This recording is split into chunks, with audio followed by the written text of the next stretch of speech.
Sure ako, naitik lahat to kasi mainit-init pa. 2 minutes na lang.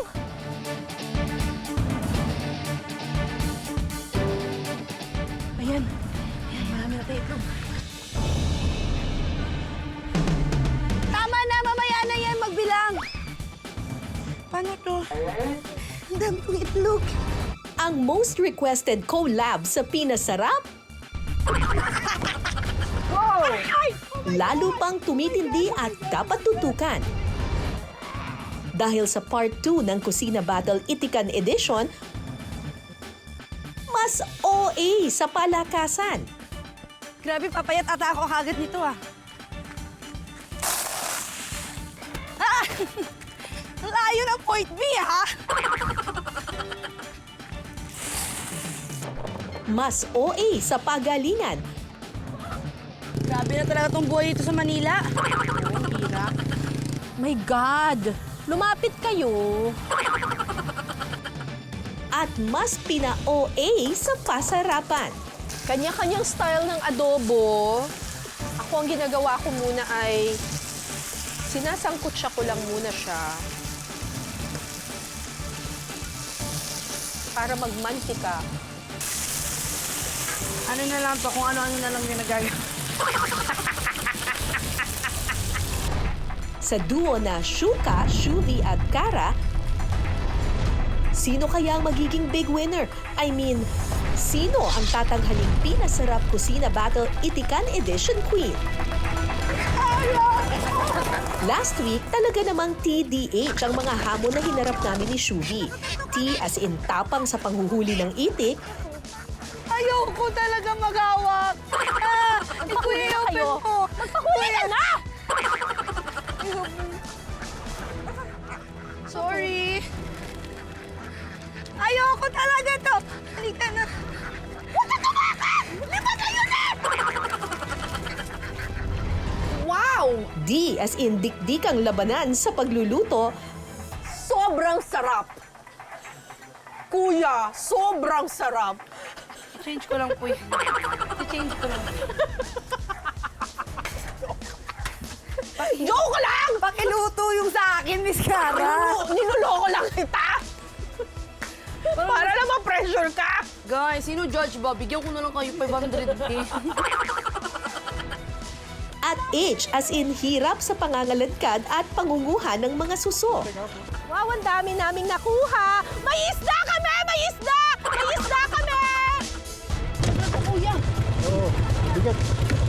Ay, marami kayo nakuha. Mga suso. Ay, tapos tayong 10 minutes! Nandito rinig ah. Ingay ah. Ang score namin matapos ang tatlong round, 1 point for me, 2 points for Shuvi. Sa round 4, magpapagalingan kami ni Shuving manguha ng itlog. Paramihan kami ng makukuhang itlog ng itik sa loob ng 3 minuto. Pero ang twist, may mga nakahalong itlog ng manok sa itikan. Kasama namin dito ngayon si Kuya Wilbert na ituturo sa amin ang pagkakaiba ng itlog ng itik at itlog ng manok.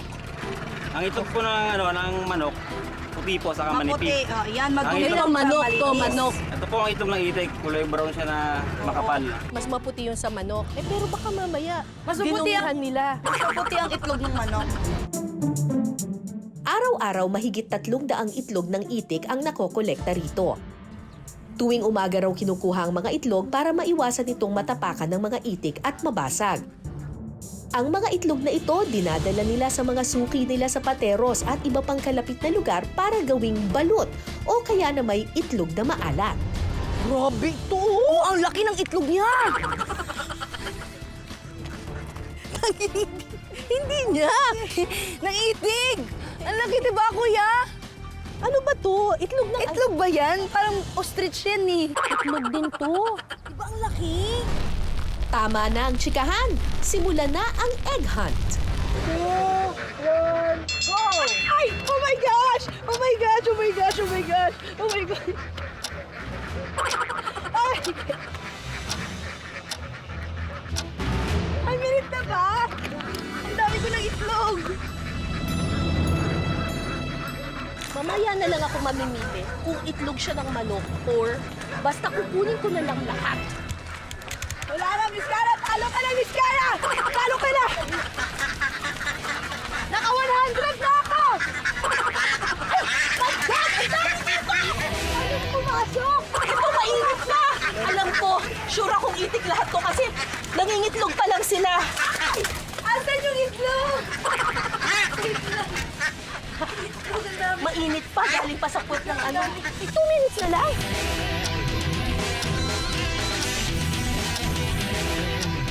Ayan. Ayan, marami na tayo itlog.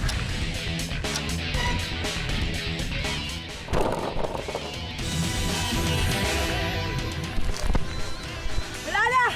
Marami na ako. Ayun, mas marami yung ate.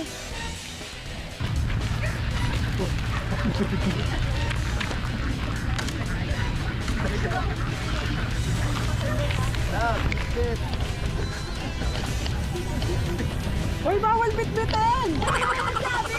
Bawal bitbitin! Sure akong itlog to ng itik kasi galing pa sa nest. Sure ako na itik lahat to kasi mainit-init pa. Nakalabas na nito sa puwet! Last 1 minute! Ano daw? Last alin? Last 1 minute! Tama na, mamaya na yan magbilang. Paano to? Ang dami kong itlog.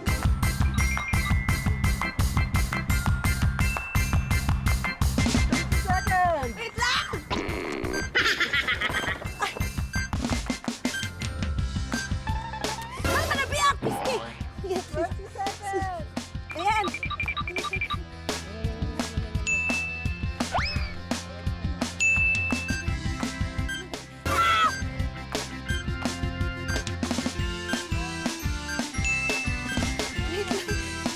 Wala na. Grabe! Ang intense ng egg hunt! Alam mo ano mas mahirap? Lumusot dito sa ilalim nito. Yun ang mas mahirap eh. Cardio. Diba? Grabe. Ang baba eh. Yun ang mas Bakit po ang mahirap. baba? Pero naka-jackpot ako kasi may naabutan pa akong nanay eh. Talagang kasalukuyan siyang nangingitlog eh. Tapos pinaalis ko siya. Inano mo yung labor niya? Oo. Sabi ko, bilisan mo na yan! Kukunin ko pa mga itlog mo! Tsaka medyo mainit pala talaga siya. Galing talaga siya sa sinapupunan. Mainit. Oo, mainit-init siya. Ito na ngayon yung mga itlog ni Shuvi. Shuvi, ito na yung mga itlog mo! Andiyan ba yung itlog ko? Grabe, medyo marami yan. Parang nabilang ko na siya, Miss Cara, 102. 102 yung itlog ko, guys. Ah, talaga? Ako 104 ako. Charot. Ilan na, kuya? Ha? 12 lang? 61. Ay, ayan. 61. Oo, tama to. Ay. 61. Pero kuya, lahat ba yan ay itik? Sure ka? Sure ka? Sure na, Sure sure. ka? Of course. Ayun oh, maputi yun oh. Paano ba yan? Itik Ano lahat ba yan, yan? Miss Cara? 64. You need to beat the 61. 64. 61 para 61. 61, kuya. Okay, Bilangin sige na. mo na yan. Kuya, Ay, parang may ilagay na lang itlog natin ng doon. manok dyan, kuya. Ang lalaki niya para maging itlog ng manok. 1, 2, 3, 4, 5, 6. Ang lalaki ng Dire-distract. itlog ko. Oo nga, mas malaki yung itlog mo. Oo, manok yan, oh. Manok yan, kuya, oh. Alam ko, kuya, kilala ko yan. Manok ba yan, kuya? Tingnan mo, may mga baby itlog pa oh.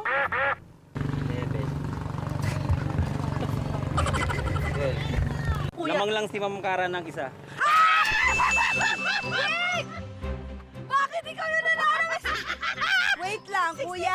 62! Kuya, hindi ka marunong bilang ba? Wala bang manok dyan? Wala po. Kasi ito yung matagal na po nang itlog kaya mas malaki itlog niya. Saka halos sa sapuguran si Ma'am Cara kumuha. Wait lang. Kaya malinis. Sa pugat kasi ako kumuha. In fairness, magaling yung strategy ni Miss Cara po, mga kapuso. Dumiretso sa Dumiretso pugad. siya sa pugad. Mismo sa nanay. Dumiretso sa nanay. Kumbaga, rekta siya. Yes, rekta siya. Wagi ako sa round 4. 1 point for me. Ang current standing, 2-2. Tabla na ulit tayo, Shuvi. No! Kuya, I failed you! By one egg. By one egg. You have been evicted. Okay lang yan, Shuvi. May 3 round pa tayo.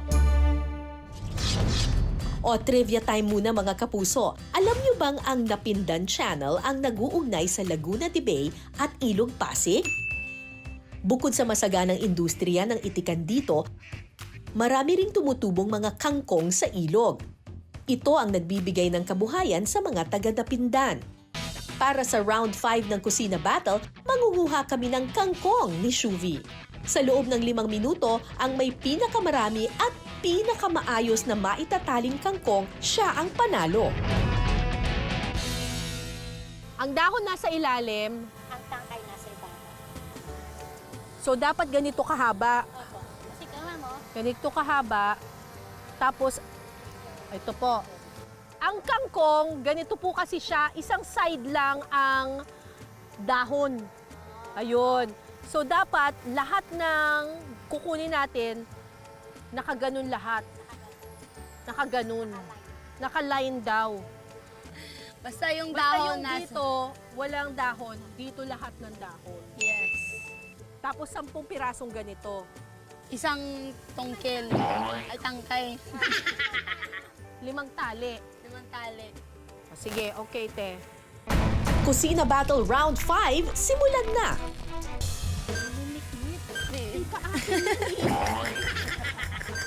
Mamaya ako na aayusin. Kukunin ko muna sila lahat sa isa. Hala, ang liit! Pangit naman ang mga kangkong dito! Uy, parang maaano na tayo. 7, 8, 9. One last. 10. Fairness sa kangkong ate dito walang mapili Grabe na talaga tong buhay dito sa Manila. Hala, kulang. Wait lang. Ito. Basta makaisang bungkus ako, okay na. 3 minutes na, my God. Isa pa lang nagagawa ko. Ilan na nagawa mo? Uy, last 1 minute na. Pangit yung ibang kangkong, ang papangit. 10 seconds na lang daw.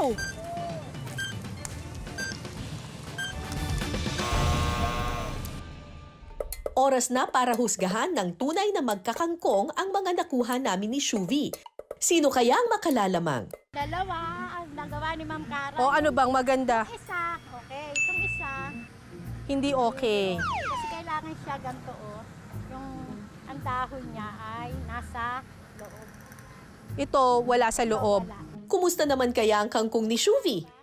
Kay Shubi, 3 nga, pero hindi siya talagang perfect. Anong pagkakatali po? Eto Neng, kasi ito, diba? Kasi dapat ito, puro tangkay. Kaya Bawasan pa po yung dahon. At ang hatol, para sa akin, tayo na lang. Ay na lang daw. Kasi maganda yung isa niya, perfect talaga eh. wow naman, walang lumamang. Hati kami sa 1 point ni Shuvi kaya ang score tabla sa 2.5. At may 2 challenge pang natitira. Ang importante, Pero pause daw muna sa mga OA na hamon. Dahil ang mga taga-Tagig may ipatitikim na masarap na sabaw. Perfect na perfect ngayong tag-ulan. Ang sinampalukang itik.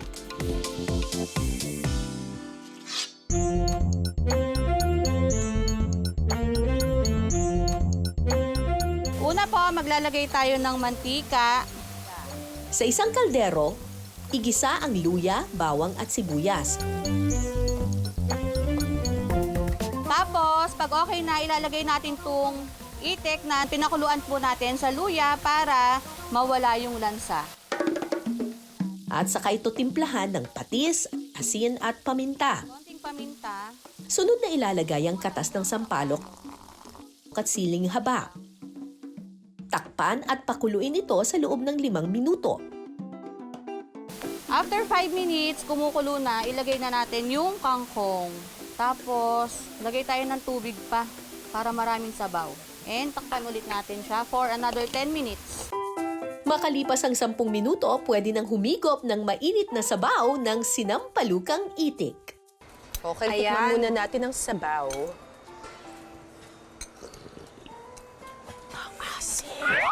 Grabe! Ang asim, ang sarap! Masarap na asim. Yung hindi yung parang... Kasi pag manok, alam mo yung ano Wow. niya, sabaw niya, ganun eh. Kung isda, alam mo na. Oo, Ito eh, parang iba siya, no? Oo, Iba ang siya. Iba siya, itik. Yung asim niya, hindi yung to the point na papangit ka. Yung Oo, parang asim sakto na... lang. Ganun lang. ganun. Hindi yung parang... Ganon. Harap. Cut na po. Okay, cut na! Everybody, cut na! Ano ba, mag-cut na kayo? Hindi nyo ba kaya mag-isa? Ba't kailangan nandiyan kami? Ba't kailangan kaya nga? Miguel, cut kayo! Cut kayo dyan! Cut kayo! Problema ba namin yan? Cut kayo dyan! Dahil busog na ang tiyan namin ni Shuvi, rekta na tayo sa round 6. Sa round na ito, lakas ng katawan ang labanan. Ito po ang kinakain ng mga itik. Simple lang pala ang mga itik, ano? Hindi sila maarte, no? Sila mapilis pagkain. Oo, di ba? Parang ano lang, ganyan lang, okay na sa kanila. Kayo sa bahay ni Kuya. Hindi rin sila pihikan. Wala kaming budget dun eh. Mabuti sila, may pagkain sila eh. Charis namin, hindi naman kami ginutom. Ang challenge sabi ni Shubi ay magparamihan ng mahahakot na suso para maipakain dun sa mga itik. Sa loob ng 3 minuto, paramihan kami ng mahahakot na suso mula sa bangka. Papunta sa mga palanggana na pagkakainan ng mga itik. Round 6, bring it on!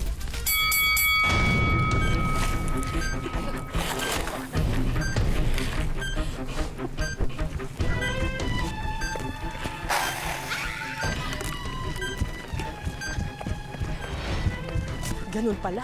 Ginamit niya to. Gagamitin ko ito.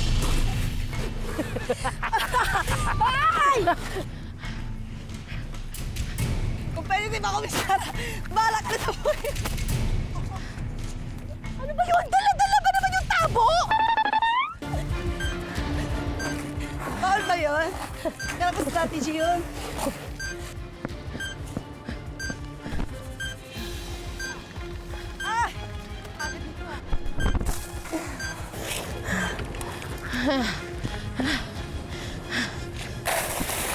Layo ng point B, ha?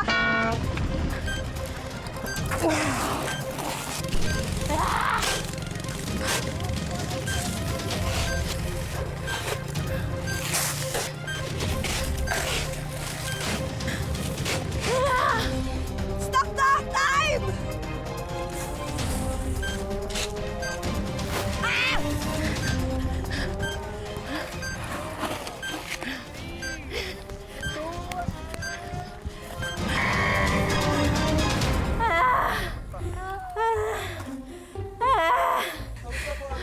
Pagod na pagod ako. Grabe tong itik na to ah. Ang hirap. Ito na ito pinakamahirap na taas sa buong buhay ko, more than sa taas sa bulok ng bahay ni Kuya. Grabe, Miss Cara, parang pumayat ka. Agad-agad. Bakak! Bakak! Bakak! Bakak! Naging manok. Naiitik na po kami dito. Grabe! Napasaba ka mga braso namin ni Shuvi sa pagbubuhat. Timba? Sino kaya ang mananalo sa round na ito? Taong bayan, sino ang hula ninyo? Ang resulta, abangan mamaya. Matapos ang matinding hamon, dumating na tayo sa dulo. Paano pumasok? Para sa final challenge ng kusina battle na ito,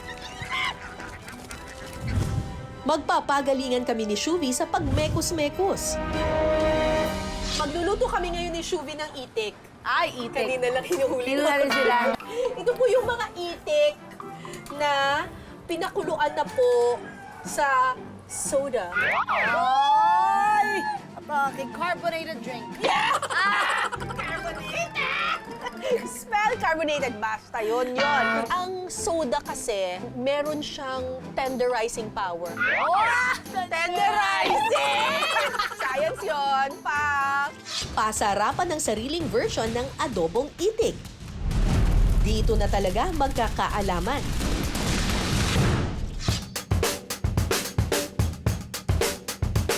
Saan yung ano? Walang asukal. Sili green. Siling green, ito oh. Ay, Hindi, siling wala green. rin sa doon. Siling green. O, game. Game na. Nagluluto ka ba, Shu? Medyo po. Talaga? Saan? Sa Sa hotdog, gano'n. Hindi ka sa... Hotdog talaga? Sa Bantayan? Nagluluto ka sa Bantayan? Opo. Yung mga bata, ako nagluluto ng pagkain. Pero nung mag-isa ka na lang sa Manila, Opo, mas natuto po ako kasi mahal ba yan? Mahal mag-along miskara ba? oo, talaga. Mahal talaga. Kanya-kanyang style ng adobo. Ako ang ginagawa ko muna ay sinasangkutsa ko lang muna siya. Ano na lang to, kung ano-ano na lang yung nagagawa. Lagyan na din natin Lagyan para natin, sabi maraming ko na color. eh. May color green ba kayo dyan? Kasi parang colorful na to. Saan ka kumuha ng sili? Ayan! Ay, meron pala. Bukod kita eh. Kung ano-ano na lang pinagagawa namin dito ni Miss Caro. Mas gusto mo fried yung itik. Oo, gusto ko kasi medyo fried lang. Hindi mo pa rin nilagyan ng toyo? Pinapa-absorb ko po muna yung Ganun ka rin magluto? Ako rin ganun. Oo. Pinapaluto ko muna ang suka. Tapos kapag Pero- naluto na ang suka, saka ako maglalagay ng toyo. Pero yung iba, may iba kasi magkasabay na ang toyo tsaka suka. Ang ibang tao, Ako inuuna ko po yung suka. inuuna ko rin talaga yung suka. Ano mas gusto mong adobo? Yung maasim o matoyo? Mas sakto. Manamis-namis. Manamis-namis at greaseless pa. Parang tagal ko na pala hindi nagluluto. 3 months na. 3 months. 3 months kayo doon? Opo. Ito pala ang comeback cooking mo sa outside world, Shubi, ha? Sige nga, ipakita mo ang galing mo. Sabi, mas mga... Okay na to. Isabotahin niyo. Okay na to. Okay na to. Okay na to. Okay na to. Pakukuluin lang po namin kasi gusto namin yung nagmamanti-mantika ng kaunti.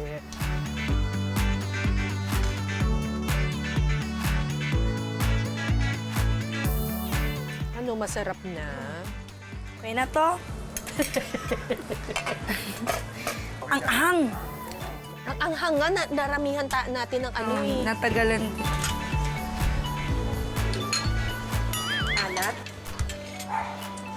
Paalat. The more pa to pakulo, mas aanghang pa to. Naku, mukhang nag-collab din ang lasa ng adobo ko.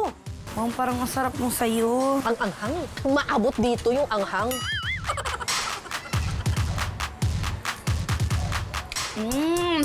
Ang anghang! Anghang.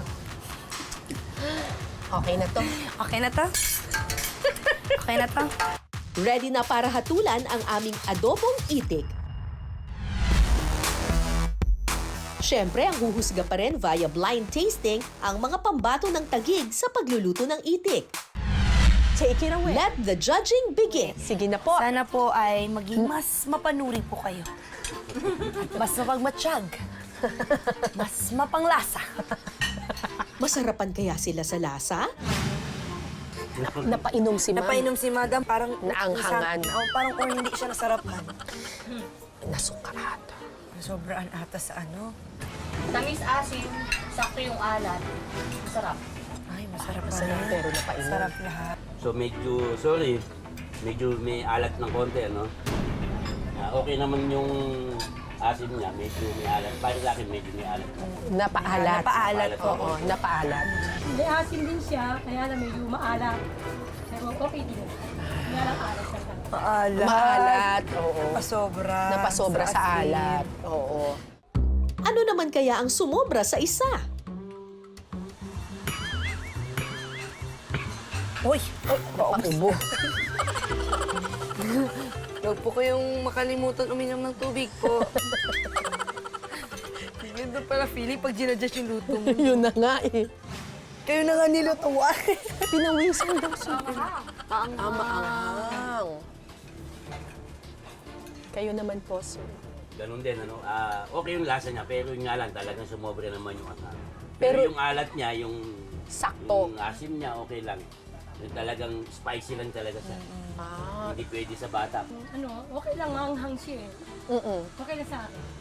Ano po, maalat din po ba? Medyo lang, medyo maalat ng konti. Konti. Pero masarap.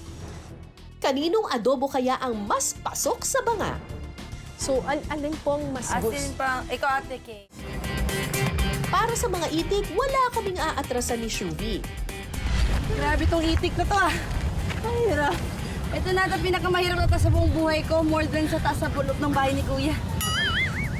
Grabe. Grabe, Miss Cara, parang bumayat ka.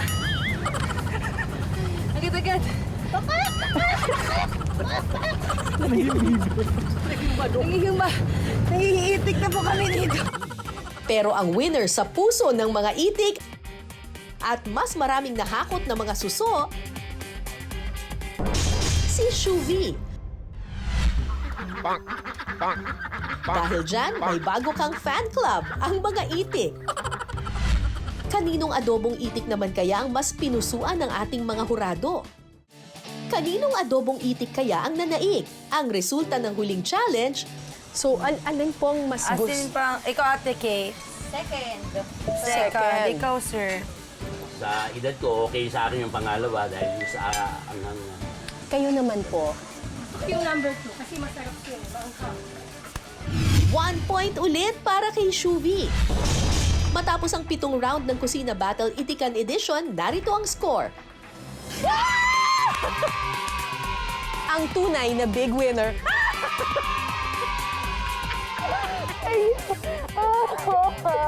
Mami, nandito na ako sa TV! Ma! Ito na yun, natalo mo tayo sa PBB! Nanalo naman tayo dito sa Kusina Battle! Maraming salamat mga kapuso! Thank you so much mga kapinsarap! Big winner ng pinasarap. My God! Ang dami dito! Oh my gosh! Oh my gosh! Oh my gosh! Oh my gosh! Aray! Aray! Aray! Aray! I'm scared! Ay, may kuha kami!